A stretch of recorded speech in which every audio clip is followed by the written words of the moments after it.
respect, Respect. manners. Manners. And long-term happiness yan. Oo. Tama yung sinabi mo, you can only probably buy things that will make you Make you happy happy for the meantime. for the meantime. But it's not something that would last. Yeah, for manners, like for example, just even your personality, you can't just pay your way into being a certain level. So respect, yeah, you can't buy respect. It's Time. also earned. It's also earned.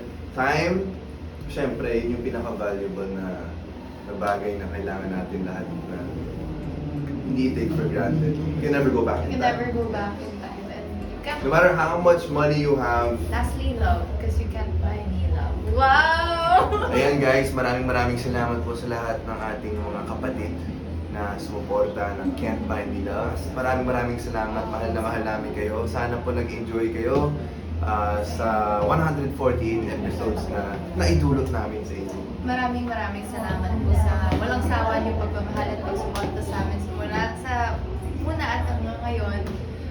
Lubos po kami nagpapasalamat. Mahal namin kayo. Mwah!